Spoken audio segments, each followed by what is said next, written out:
The billionaires that we do have, unfortunately, we see what they are, what they do, what they care about. They don't care. They don't seem to care about the interests of Muslims. They don't seem to care about the plight of the Palestinians. They don't have any kind of grander vision for the future of the Ummah and taking us from where we are in a position of weakness, subjugation, to a position of strength. Our billionaires, as far as I can tell, they don't have any interest in that. Do they? Do they? No. The Jewish billionaires, the people that are supporting Netanyahu, they're supporting the state of Israel, they are willing to spend billions and billions of dollars for their cause. That's what their billionaires are doing. Our billionaires, they're buying Bugattis and, showing off their yachts and showing off like, oh, look at these tall buildings that we're building. Oh, another tall building, another tall record being broken for tallest building in the world. Look at that. Wow. That's what our billionaires are doing. Just pursuit of dunya, pursuing their ego. And I'm not saying that these Jewish billionaire Zionists, they have like some kind of otherworldly, like they're thinking of the akhirah. That's not the contrast. They're also pursuing the dunya, but at least they are pursuing the interests of their own group, their own tribe. That's what they care about. And that's what they're willing to spend billions on.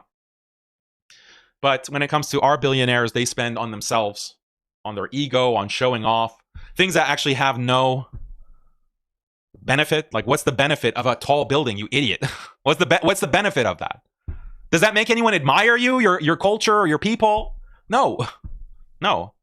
Is Elon Musk the richest man on earth? Is he trying to build a tall building? Like, he could build 50 of the tallest buildings, and that won't even cost 1% of his total net worth. So what?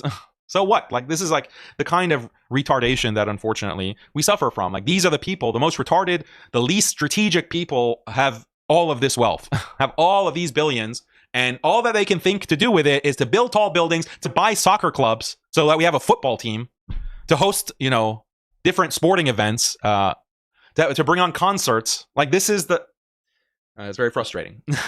It's very frustrating. Meanwhile, they're strategizing, how are we going to use the U.S. political system in order to take over TikTok? Because that's a complex thing. That's a complex multi-step that involves this massive network that you have to mobilize in order to take a Chinese social media company, and forcefully acquire it according to the law, according to the bounds of law, of the American legal system, etc. And we saw this play out. We saw that right after October 7th, when the Zionists realized that TikTok has become a pro-Palestinian social media platform. We have control over Facebook and Instagram and YouTube and X, or Twitter at that time. Musk had bought it by October 7th, 2 years ago. But still, you had all these policies that were restricting criticism of Jews in Israel. So we have control over all of those, but TikTok, we don't have control over. We don't have control. Who's heading Facebook or Meta? Mark Zuckerberg, Zionist, Jewish Zionist. Who's heading up YouTube? It's Google, the Google company, Alphabet. And who's running that? Two Jewish Zionists. So all of those social media platforms we have on lock. We have control.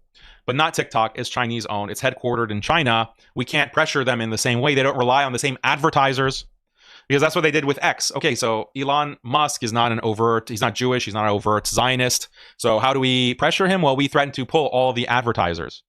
And this is what the ADL tried to do. The ADL, the Anti-Defamation League, that advocates for Jewish Zionist causes exclusively, they went to all of the major advertisers that were advertising on X and said that, look, X is promoting hate. They're promoting anti-Semitism. Look at the amount of hate speech. And they bring up all these reports, all of this data to prove that, there's so much hate.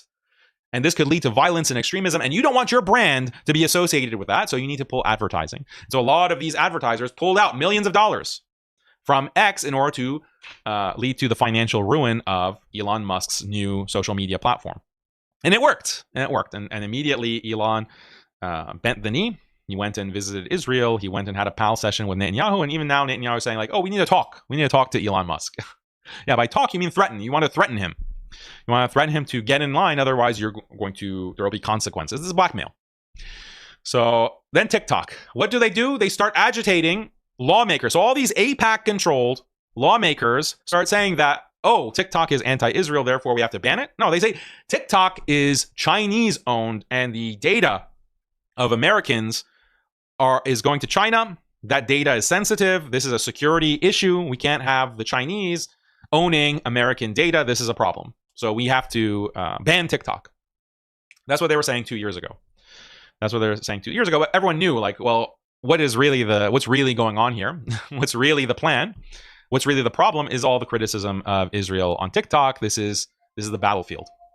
So as Netanyahu mentioned, and now it's happened. Now, as far as the U.S. component of TikTok, it's majority owned by Larry Ellison, who is the founder, CEO of Oracle, another major tech company.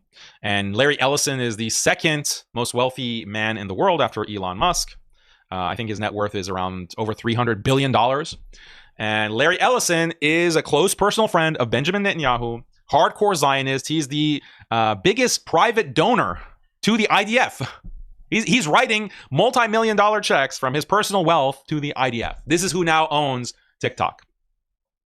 So a lot of people have been saying that, well, we're winning the narrative. We're winning the narrative on Israel, and so many people are now, J-woke. They're recognizing what Israel is about, what Jewish power is doing in the United States, and we're winning. And I've cautioned Muslims especially against this type of optimism because it's not really justified. Structurally, everything is the same or getting worse. If now, like over the past 2 years, we've seen more harsh criticism being allowed against Israel, that doesn't mean that that's a permanent situation. They can always turn off the spigot. They can always clamp down. They can always start banning again in the same way that they were doing before, or even worse, more harsh restrictions.